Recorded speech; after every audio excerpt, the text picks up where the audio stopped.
Eyebrows is another part of the body language, and we can say that even for the facial expression. People lower or knit their eyebrows when they show disagreement or displeasure, frown when in displeasure. So normally when the eyebrows are knit or it is brightened, so it conveys a message that the person is curious on something, and when it is frown, it shows that the person is in displeasure or disagreeing on some resolution or some agreement related discussions or even a plan. So a fundamental challenge in facial recognition lies in determining which facial characteristics are important in the identification of faces. Several studies have indicated the significance of certain facial features in this regard, particularly internal ones such as the eyebrow and the mouth. Surprisingly, however, one rather prominent feature has received little attention in this domain. The eyebrows. Past work has examined the role of eyebrows in emotional expression and non-verbal communication, as well as in a facial aesthetics and sexual dimorphism. However, it has not been made clear whether the eyebrows play an important role in the identification of faces. Here, we report experimental results which suggest that for face recognition, the eyebrows may be at least as influential as the eyes. Specifically, we find that the absence of eyebrows in familiar faces leads to very large and significant disruption in recognition performance. In fact, a significantly greater decrement in face recognition is observed in the absence of eyebrows than in the absence of eyes.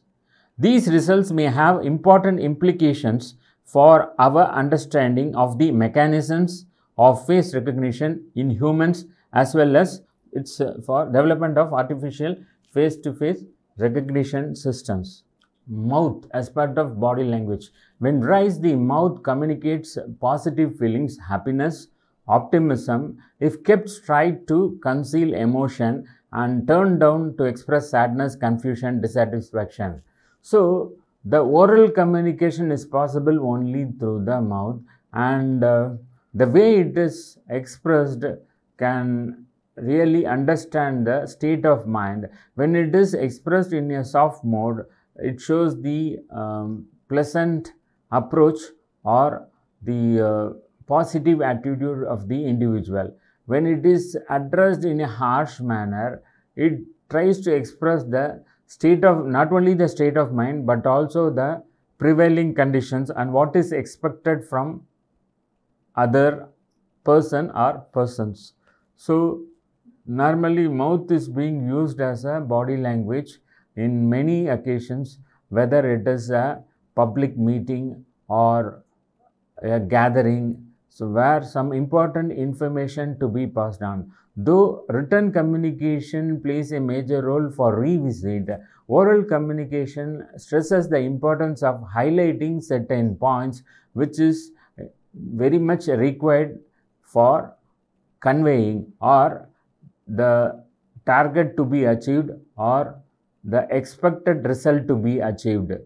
So, mouth communication or a mouth way of body language plays a vital role as far as people who are really communicative and who are neither dumb nor deaf.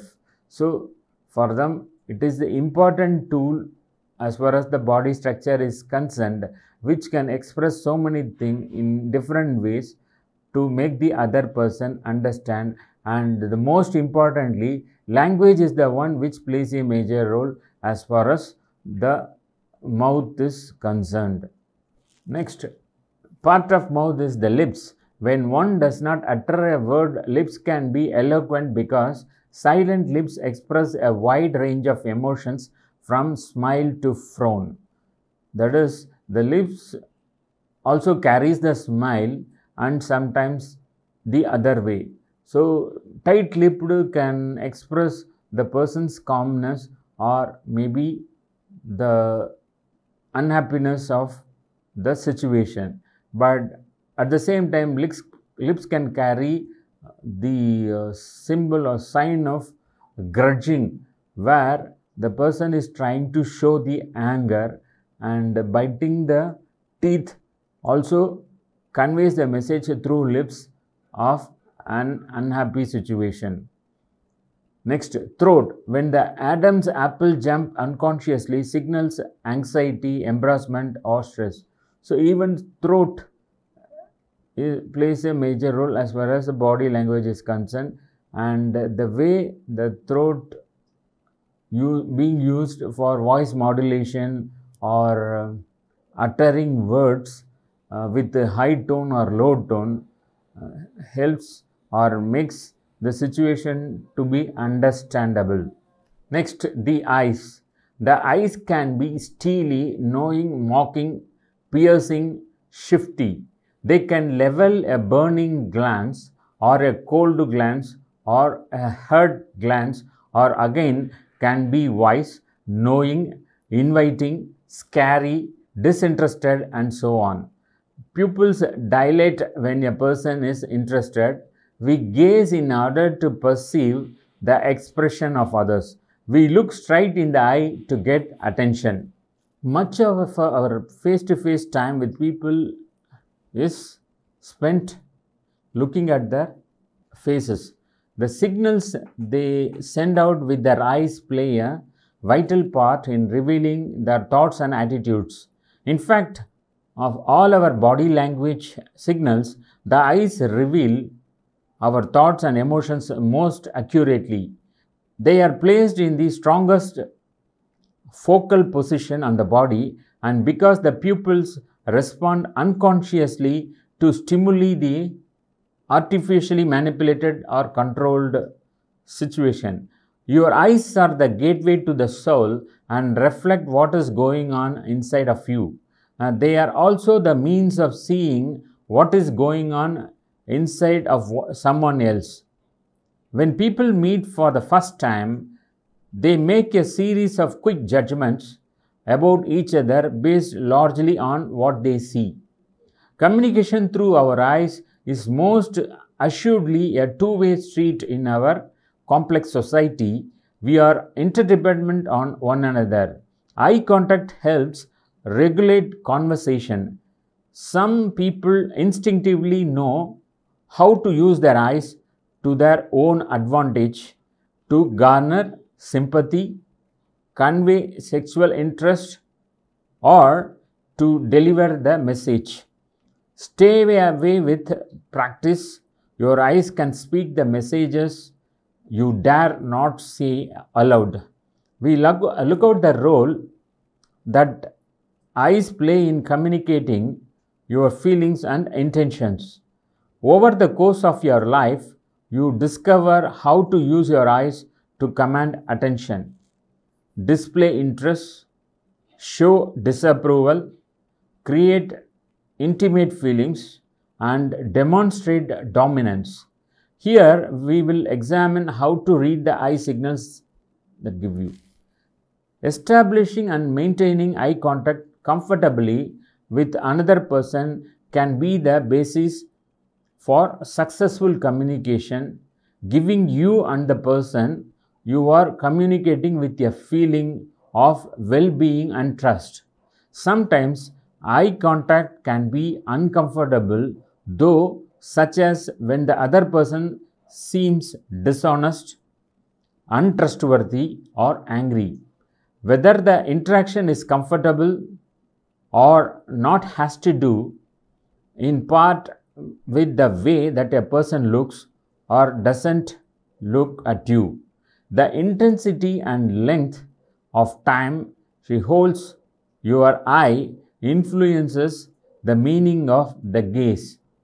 The following sections explain the different attitudes that is held gaze can mean.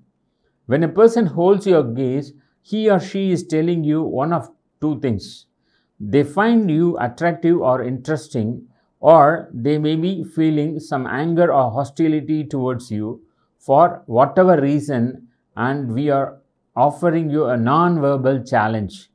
So how do you tell the difference? look at their pupils. In the first case, the pupils should be dilated, and in the second, the pupils are constricted. Adjusting pupil width. Confucius said, look into a person's pupil. He cannot hide himself, and in given light conditions, your pupils will dilate or contract as your attitude and moods change from positive to negative and vice versa. When someone becomes excited, their pupils can dilate to up to 4 times the original size. Conversely, an angry negative mood causes the pupils to contract to beady eyes or snake eyes. Lighter eyes can look more attractive because it's easier to see the dilation taking place. Studying pupils as far as the eyes are concerned, University of Chicago biopsychologist Eckhart has developed pupillometrics to assess the size of the eyes pupil as means of gauging emotion or interest. Hess discovered that the pupil emerges when someone looks at something that stimulates him or her. When someone looks at uninteresting or personally unpleasant things, perhaps war scenes or disabled people as examples, the pupils contract. In one of Hess' studies, heterosexual men were shown retouched photographs of women. In half the photographs, the women's pupils were made to look larger. In the other half, the pupils were made to look smaller. With few exceptions, the men perceived the women with the largest pupils as being more attractive and friendlier than the same women whose pupils appeared smaller.